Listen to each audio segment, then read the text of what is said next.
DDS family, magandang umaga, hapon, gabi sa inyong lahat. DDS family all over the world. At lalo-lalo na ang mga taga-dinagat no, sa nagmamahal sa ating Inday Sara. Alam ko marami na akong utang sa inyo. No? Actually po, dalawa ng videos ang ginawa ko. Ang isa, accidentally na-delete. Na-delete din sa trash. And then second, pangit kasi yung pa-sunset na, hindi na maganda. Kaya marami na tayong utang. Pero, ngayon po, paboard na nilang bagal po ni Atty. Kapunan magsalita. Paulit-ulit. All the while, I thought, mga kapatid, na ito mga auditor, lalo na po pagdating sa confidential funds, pagdating sa intelligence funds, yung parang yung mga akala ko talaga, yung mga matatanda na, yung mga expert talaga. Diyos ko po, biruin mo, mapupusasan ka, or ma-impeach ka, tapos ay nag-audit sa'yo. Parang ang babata na, kagagraduate lang ng CPA. Napakaganda po ang interjection ni Senator Lacson. Ang sabi po niya, paano kayo mag-audit dito? Wala kayong training? Anong nature ng confidential funds? Wala kayong security clearance? Paano nyo machi-check kasi lahat po ng totoo na nangyari? Yun po ang inuna ng OVP and DepEd for sure. Nandoon po lahat, diretso po yan lahat sa vote. Kung wala nga security clearance, hindi nila machi-check. So napaamin nga itong second na witness na katulad nito, no? Sabi po niya, hindi na po ako dumaan sa notice of suspension. Dumiretso na po ako, sabi ni Senator Chis, ha? Bakit ka dumiretso sa notice of disallowance? Kasi po narinig ko na naglilipatan na ng pondo, bawal po yan sa Joint Circular na number 15. Sabi, ha? Narinig mo lang, doon ka nagbase? Opo. Ano ba yan? Takot. Sus Maria Joseph. Senator Lacson said that also to the first witness sa COA. Wala kang security clearance? Paano ka makaka-audit ng mabuti? Wala kang knowledge. For sure po. Ngayon lang nila nalaman yan. Yung mga auditor niyan, ngayon lang nila nalaman na doon pala dinadala sa ganoon. O di ba yung unang video ko, mga kapatid, ang sabi ko, nagbibigay ng regalo sa, anong sabi ni Robin Padilla? Itong first 125 million, itong pangalawa 125, itong date. Ito yung anniversary ng CPP, NPA. Itong 125, itong date na na-issue dyan. 50th founding anniversary. For the first time nga daw in the history na nag-founding anniversary Democratic Front, first time nga daw na nag-founding anniversary na walang bombahan, kasi doon nga napunta. So, nagtugma nga yung sinabi ko nga, mga kapatid, kasi ang mga nakakausap ko nga, yung mga kaibigan natin mga military, na miski si Senator Lacson, nasashock, ha? Wala kang security clearance? Para bang, anong ginagawa nyo dito? Nakakatakot naman. Oo nga naman, mga kapatid. How could they dig deeper? Na wala silang knowledge, they don't know the nature of confidential funds and intelligence funds. It's really scary. They can never go into that piece of information received as a result of the use of the funds. Diba?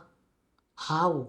Lahat po ng impormasyon na yan ay protektado. Ang hirap po ng kalagayan ng OVP, no? Kasi I'm sure they were caught unaware. Sigurado ako. Kasi magliliquidate ka. Pero mo yung witness nito, itong babae, napapaamin siya eh. Pero mo, naghanap siya ng resibo. Sabi ng defense account, ano po ba nakalagay sa resibo? Di ba may name, may address? Di ba lalaman? Ang hirap po ng kalagayan ng OVP. Tayo po yan siguro mga ka-DDS. Ang hirap. Kasi, ayusin nyo pag-liquidate yan, yung pangalan ha. Kasi hindi nga po pwede mag-leak yan eh.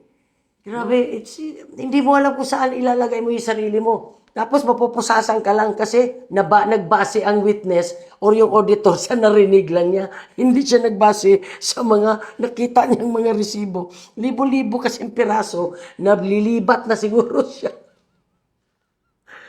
Di ba? Parang sabi ni Cheese, nagbase ka lang sa narinig mo? Yeah. My God, this is really very obvious. This is political persecution. Wala nang iba. At saka mga kapatid, kapag si Lenny ang manalo, babalik po ang history. Bakit? Siyempre sasabihin po nila, ako nagpanalo sa iyo ha, kami. So, sino yung mga yon? Yung nagpalibot din ngayon sa administrasyon, di ganun uli. Tuta din nila si Lenny dahil sa sobrang bait nga ni BBM, naging tuta siya. Sunod-sinuran. Di ba? I don't think gusto ni BBM ito lahat. Siya nga ang nagbuko eh. Tapos sinabi naman ni Malaking Mata, sige, mag-ingay ka pa, damay anak mo. Tongeng. Tahimik. Lalo na ito siya sa Kapunan. Diyos ko, hindi na lang mag-retire eh. Ang bagal na magsalita. Pikon pa. Akala po niya siguro makakaya niya itong mga bata na ito. Edi amaldita din si Atty. Christine. Ito ang tuwa din si Senator Cheese. Pinababayaan niya. Objection, Your Honor. Sabi naman, go ahead, sige Christine. Siguro namimiss ni Senator Cheese yung pangalan niya ng first wife niya. Christine ba yun? Mga kapatid, 4 million mahigit na tao ang affected sa baha. Ang dami na nagugutom. Tapos ang hinahabol, kapiranggot. At ito pa pala mga kapatid. Panoorin nga natin ito. Silene, wala pang NFD lahat ng pondong pinag-uusapan natin. Fourth quarter of 2022, the first 3 quarters of 2023 for DepEd and OVP. Opo, wala pa pong NFD. So wala pang final decision lahat ng ito. Opo, tama Pag po. sinabi nyo nag-demand kayo ng restitution, ang ibig sabihin lang naman ito, kinarga nyo na as an unliquidated cash advance yung mga yung mga dinisalaw ninyo. Opo, tama po. Yun lang naman po ang ibig sabihin nun, di ba? Hindi naman ibig sabihin, isoli mo, bigay mo yung pera sa akin. Ibig sabihin nun, ilalagay namin yan as unliquidated cash advance during the pendency of the notice of disallowance. Yes po, kasi may mga remedies pa po sila. Kasi hindi pa nga final at wala pang NFD. Apo. Tama po? Tingnan mo mga kapatid. Anong ginagawa pa ng impeachment? Anong ginagawa natin dito? Parang ganun ba? Dahil lahat ng ito na pinag-uusapan, nasa on appeal pa po sa Mother COA. Wala pa pong final. Katulad ng 125 million na binabanggit nila. 73 ang disallowance po. So, ang balanse nun, okay. So, yung mga total po, kasi ang hirap po nito, kapag ganyan po ang mga auditor ng mga ganitong high profile na mga pera ng gobyerno, lalo na ito confidential funds at intelligence funds, pag wala pong knowledge or training, kung anong nature talaga nito, mali dito, mali doon, posible po na mali lahat. Katulad nga po nitong sinabi nga ng auditor na hindi na siya nagbasa.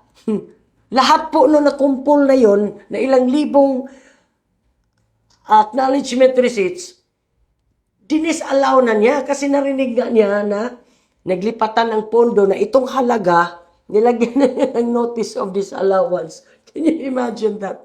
Kasi narinig nga niya na naglipatan ng pondo. Oh my God, nakakatakot pala ito. Seriously, mga kapatid, mga ka-DDS, all the while I thought talaga, ang mga nag-o-audit ng CF and IF, makikita mo yung talagang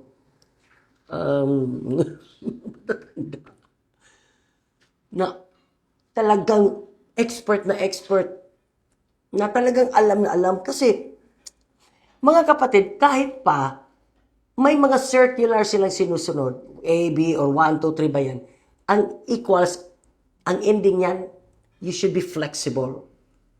Flexible po yan. Maraming adjustments yan. Kasi nga, talagang high profile yan. Secret yan. Confidential yan. Protektado ang mga impormasyon na yan. Kaya nga sabi ni Senator Lacson, wala kang security clearance? Paano mo mabuksan ang vault? Sigurado ako, lahat po yan ay inuna nila. Nakapagpasa sila, nandoon na sa vault. At pwede lamang pong buksan yan kapag tapos na. Kapag wala ng threat. So, hindi man natatapos ang threat. So, walang nabubuksan. Napapansin niyo pa ninyo na walang politiko na isa na imbestigahan ang kanyang confidential funds or kahit anong agency, mga PFP, blah, blah, blah, etc. sa intelligence funds. Kaya, makukot unaware talaga sila. Kasi hindi talaga yan dapat pinapublicize. Ay nga, sinabi ko nga doon kay Ka Roger, nag-leak ang name niya, di pinatay siya. Lalo na po dahil nakasalalay ang national security natin dito. Ano po ba ang national security? Sinisigurado po dito na ang estado, ang pamumuhay ng mamamayan, ang sovereignty, lahat po, no? Estado, ang mamamayan, lahat, pamumuhay ng lahat, ito ay protektado at ligtas. Biruin mo, nakakatakot po yan, ano? Nanghingi ng resibo, pagkain, mga medicine. Matitrace po yan eh. Kaya nga, puro alias lang at mga sikreto, kung sa baga pasimpleng acknowledgement receipts lang. At magiging success lang daw at i-okay niya, sabi ng witness, kung may ma-apprehend. Ano ba yan? Parang walang hinuli eh. Kaya hindi sila successful. Ano ba yan? Jesus Maria Joseph, mga kapatid. Ang hirap niyan. No? Kasi kailangan mag-iingat ka. Kung sino ang informant, hindi mo dapat i-leak yan. O sino ang handler, paano napunta doon. Marami po yung pag-iikutan. Isa lang ang maliit dyan. Kawawa naman, damay lahat. Problema nga. Wala nga silang alam, knowledge, the real nature of CF and IF. Yun ang problema dito, mga kapatid. Sa hearing pa lang, sa nangyayari, biruin mo, nag-impeach mo na sila. Hindi pa pala, nasa appeal pa. On appeal pa pala. Tapos, in-impeach, ginamit din nila ng articles of impeachment, ang grave threat. Dapat nag-file nga muna sila sa RTC kung ang desisyon ng korte ay talagang may grave threat. That's the only time na gamitin nila sa impeachment. Nangyari po, nag-impeachment muna, tsaka sila nag-file sa RTC ng grave threat. Ngayon, ano ba yan? Halata naman talaga na ayaw lang nilang paupuin si Inday. No? This is, again, political persecution. Kaya, paninindigan ko pa rin, mga kapatid, na ito ay kakampi naman talaga natin ang Diyos. Ano pa ipihipira ng Ginoo diya, tanaw-tanaw ng Ginoo diya. Agoy, wala ng Ginoo. Kamog yun. No? Everything naman na nangyayari sa buhay na tao ay programa yan ng Diyos. Di ba nga, meron nga kasabihan na God is the most sadist God and most masochist God. Ay, nako. Paninindigan ko pa rin na chosen ng Diyos si Inday Sara. Huwag lang tayong bumitaw dahil kahit anong pangalan nilalagay nila dyan, walang lumutang na pangalan, kahit sinong kandidato pa dyan, na mas tumaas pa or sikat pa kay Sara. Wala. Kaya tayo ay maging intact tayo, huwag tayong bumitaw. Okay? So, dahil si Sara po ay talagang pili yan ng Diyos, kakampi natin ng Diyos, talaga naman sinusubukan lang tayo ng Diyos. Alright? Kung talagang meron ba tayong paninindigan, meron ba tayong loyalty, so saan ba naman tayo pupunta, mga kapatid? Sabihin natin, nagnakaw si Sara ng ilan ba yan? Kumpara naman doon sa Sus Maria Joseph, nyo ba, mga kapatid, may nabasa ako na uutang na naman daw ang administrasyon ng 3.2 trillion. Meron pa po tayong utang na 19.5 trillion pesos. At alam niyo po ba, mga kapatid, kung magkano ang interest dyan? 950 billion ang interest lang. Hindi lang lumulubog ang ating taong bayan dyan na iba na apektado sa baha. Lumulubog sa baha. Tayo lahat lumulubog na tayo sa utang. Itong mga nangyayari ngayon, hinahabol sa impeachment, pagastos-gastos. Kakatapago dito si Lola. Darating naman tayo talaga sa pagtanda lahat. Pero huwag naman pilit na di ba? Inaantok na lahat. Kaya sabi ni Cheese, pwede po nga paki-wind up. Kasi repetitive ka na. Babalik-balik na lang. Sus Maria Joseph, mga kapatid. Nagsasayang tayo ng pera. Tapos, ang hinahabol, kapiranggot. Tapos yung flood control. Agoy, nawala na. Up to when you can hold on to this pagtago-tago dyan. Mapusasan gid mo. Pahaba man tayo ng pahaba sa usapin natin na ito, mga kapatid. Ang ending, lahat ng ginamit nila dito na gusto nilang palabasin nga na nagnakaw si Inday, on appeal pa. Ibig sabihin, wala pang final decision. Kaya paano magagamit sa impeachment?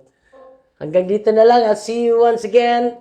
Okay? Always stay healthy. Please try po. Dance or walking or stretching 5 to 10 minutes a day. Stay healthy. God bless. Stay safe. And I love you all. Laban, Sarah, Dides, family, and of course, Dinagat Nons, and PBMA White and Blue. And to all PBMA. At lahat po na nagmamahal kay Inday.